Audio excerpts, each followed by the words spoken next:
BA ಮೊದಲನೇ ಸೆಮಿಸ್ಟರ್ನ ರಾಜ್ಯಶಾಸ್ತ್ರ ವಿಷಯದ DSc paper 2 political theory ರಾಜಕೀಯ ಸಿದ್ಧಾಂತ ಈ ವಿಷಯದ 2 ಅಂಕದ ಪ್ರಶ್ನೋತ್ತರಗಳೊಂದಿಗೆ 2023ರ ಪ್ರಶ್ನೆ ಪತ್ರಿಕೆಯನ್ನು ನೋಡೋಣ.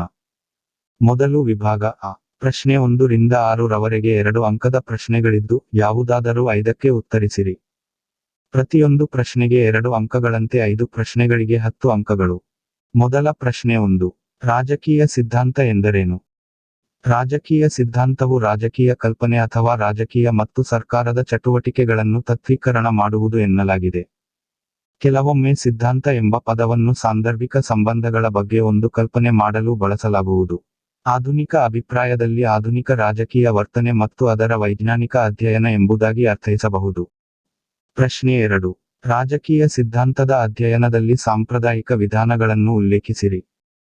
ಸಾಂಪ್ರದಾಯಿಕ ವಿಧಾನವು ಮೌಲ್ಯ ಆಧಾರಿತವಾಗಿದೆ ಮತ್ತು ರಾಜಕೀಯ ವಿದ್ಯಮಾನಗಳ ಅಧ್ಯಯನಕ್ಕೆ ಮೌಲ್ಯಗಳ ಸೇರ್ಪಡೆಗೆ ಒತ್ತು ನೀಡುತ್ತದೆ. ಈ ವಿಧಾನದ ಅನುಯಾಯಿಗಳು ರಾಜಕೀಯ ವಿಜ್ಞಾನದ ಅಧ್ಯಯನವು ಕೇವಲ ಸತ್ಯಗಳನ್ನು ಆಧರಿಸಿರಬಾರದು ಎಂದು ನಂಬುತ್ತಾರೆ, ಏಕೆಂದರೆ ಸತ್ಯಗಳು ಮತ್ತು ಮೌಲ್ಯಗಳು ಪರಸ್ಪರ ನಿಕಟ ಸಂಬಂಧ ಹೊಂದಿವೆ. ಅಂತೆಯೇ ಕಾನೂನು ವಿಧಾನ, ತಾತ್ವಿಕ ವಿಧಾನ, ಐತಿಹಾಸಿಕ ವಿಧಾನ, ಸಾಂಸ್ಥಿಕ ವಿಧಾನ ಮುಂತಾದ ಸಾಂಪ್ರದಾಯಿಕ ವಿಧಾನಗಳು ಹೆಚ್ಚಿನ ಸಂಖ್ಯೆಯಲ್ಲಿವೆ. ಪ್ರಶ್ನೆ 3. ವರ್ತನವಾದ ಎಂದರೇನು? 20ನೇ ಶತಮಾನದ ಪೂರ್ವಾರ್ಧದಲ್ಲಿ ರಾಜ್ಯಶಾಸ್ತ್ರದ ಅಧ್ಯಯನ ಕ್ಷೇತ್ರದಲ್ಲಿ ವರ್ತನವಾದ ಅಥವಾ ನಡವಳಿಕಾವಾದ ಪ್ರಾರಂಭವಾಯಿತು. ಇದನ್ನು ರಾಜಕೀಯ ವರ್ತನಾ ಸಿದ್ಧಾಂತ ಮತ್ತು ವೈಜ್ಞಾನಿಕ ರಾಜಕೀಯ ಸಿದ್ಧಾಂತ ಎಂದೆಲ್ಲ ಕರೆಯುತ್ತಾರೆ.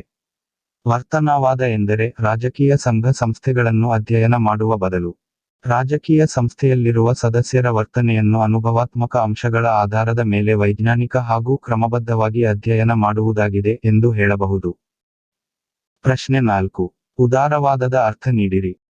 ಉದಾರವಾದವು ವ್ಯಕ್ತಿಯ ಹಕ್ಕುಗಳು, ಸ್ವಾತಂತ್ರ್ಯ, ಆಡಳಿತದ ಒಪ್ಪಿಗೆ, ರಾಜಕೀಯ ಸಮಾನತೆ, ಖಾಸಗಿ ಆಸ್ತಿಯ ಹಕ್ಕು ಮತ್ತು ಕಾನೂನಿನ ಮುಂದೆ ಸಮಾನತೆಯ ಆಧಾರದ ಮೇಲೆ ರಾಜಕೀಯ ಮತ್ತು ನೈತಿಕ ತತ್ವಶಾಸ್ತ್ರವಾಗಿದೆ. ಪ್ರಶ್ನೆ 5. ಬಹುಸಂಸ್ಕೃತಿ ಎಂದರೇನು? ಬಹುಸಾಂಸ್ಕೃತಿಕ ಎಂದರೆ ಅನೇಕ ವಿಭಿನ್ನ ರಾಷ್ಟ್ರೀಯತೆಗಳು ಮತ್ತು ಸಂಸ್ಕೃತಿಗಳ ಜನರನ್ನು ಒಳಗೊಂಡಿರುವ ಅಥವಾ ಸಂಬಂಧಿಸಿದ್ದಾಗಿದೆ. ಬಹುಸಾಂಸ್ಕೃತಿಕತೆಯು ಒಂದು ವಿಶಾಲ ವ್ಯಾಪ್ತಿಯ ಪರಿಕಲ್ಪನೆಯಾಗಿದೆ. ಇದು ರಾಜಕೀಯ ತತ್ವಶಾಸ್ತ್ರದ ಒಂದು ಶಾಖೆಯಾಗಿದ್ದು, ಅದು ಸಾಂಸ್ಕೃತಿಕ ವೈವಿಧ್ಯತೆ ಮತ್ತು ಮಾನವ ಸ್ವಾತಂತ್ರ್ಯ ಮತ್ತು ಯೋಗಕ್ಷೇಮದ ನಡುವಿನ ಸಂಬಂಧವನ್ನು ಪರಿಶೋಧಿಸುತ್ತದೆ. ಕೊನೆಯ ಪ್ರಶ್ನೆ 6. ಜಾತ್ಯತೀತವಾದ ಎಂದರೇನು?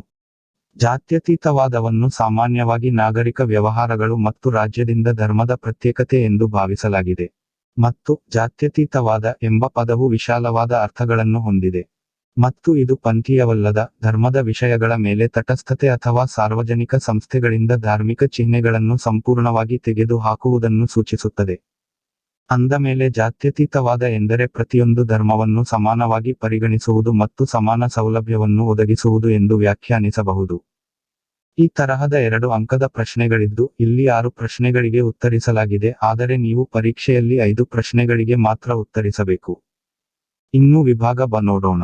ಪ್ರಶ್ನೆ 7 ರಿಂದ 11 ರವರೆಗೆ 5 ಅಂಕದ ಪ್ರಶ್ನೆಗಳಾಗಿದ್ದು, ಯಾವುದಾದರೂ 4ಕ್ಕೆ ಉತ್ತರಿಸಿರಿ. ಪ್ರತಿಯೊಂದು ಪ್ರಶ್ನೆಗೆ 5 ಅಂಕಗಳಂತೆ 4 ಪ್ರಶ್ನೆಗಳಿಗೆ 20 ಅಂಕಗಳು. ಪ್ರಶ್ನೆ 7. ರಾಜಕೀಯ ಸಿದ್ಧಾಂತದ ವ್ಯಾಪ್ತಿಯನ್ನು ವಿವರಿಸಿ. 8. ಉದಾರವಾದದ ಬಗ್ಗೆ JS ಮಿಲ್ರ ವಿಚಾರಗಳನ್ನು ಚರ್ಚಿಸಿರಿ. 9. ಮಹಾತ್ಮ ಗಾಂಧಿಯವರ ಜಾತ್ಯತೀತವಾದದ ವಿಚಾರಗಳನ್ನು ವರ್ಣಿಸಿರಿ. 10. ನಾಜಿಕ್ರ ಸ್ವಾತಂತ್ರ್ಯವಾದದ ವಿಚಾರಗಳನ್ನು ಚರ್ಚಿಸಿರಿ. ಪ್ರಶ್ನೆ 11. ರಾಜೀವ ಭಾರ್ಗವರವರ ಜಾತ್ಯತೀತವಾದದ ಪರಿಕಲ್ಪನೆಯನ್ನು ಚರ್ಚಿಸಿರಿ. ಅಂತ 5 ಅಂಕದ ಪ್ರಶ್ನೆಗಳು ಇದ್ದರೆ, ಇನ್ನು ವಿಭಾಗ ಕ ನೋಡೋಣ. ಪ್ರಶ್ನೆ ಸಂಖ್ಯೆ 12 ರಿಂದ 15 ರವರೆಗೆ 10 ಅಂಕದ ಪ್ರಶ್ನೆಗಳಾಗಿದ್ದು, ಯಾವುದಾದರೂ 3ಕ್ಕೆ ಉತ್ತರಿಸಿರಿ.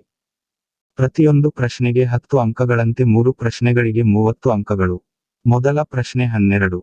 ರಾಜಕೀಯ ಸಿದ್ಧಾಂತದ ಅರ್ಥ ಮತ್ತು ಮಹತ್ವವನ್ನು ವಿವರಿಸಿರಿ. 13. ಡೇವಿಡ್ ಈಸ್ಟನ ರಾಜಕೀಯ ವ್ಯವಸ್ಥಾ ಸಿದ್ಧಾಂತವನ್ನು ವಿವರಿಸಿರಿ. 14. ನೆಹರೂರವರ ಜಾತ್ಯತೀತವಾದದ ಪರಿಕಲ್ಪನೆಯನ್ನು ಪರಿಶೀಲಿಸಿರಿ. ಕೊನೆಯ ಪ್ರಶ್ನೆ 15. ಆಶೀಶ್ ನಂದಿಯವರ ಜಾತ್ಯತೀತವಾದದ ವಿಚಾರಗಳನ್ನು ಪರಿಶೀಲಿಸಿರಿ. ಅಂತ ಈ ತೆರನಾದ 2023ರ ಪ್ರಶ್ನೆ ಪತ್ರಿಕೆ ಇದ್ದು, ಮುಂದಿನ ಪ್ರಶ್ನೆ ಪತ್ರಿಕೆಯೊಂದಿಗೆ ಮತ್ತೆ ಭೇಟಿಯಾಗೋಣ. Thank you.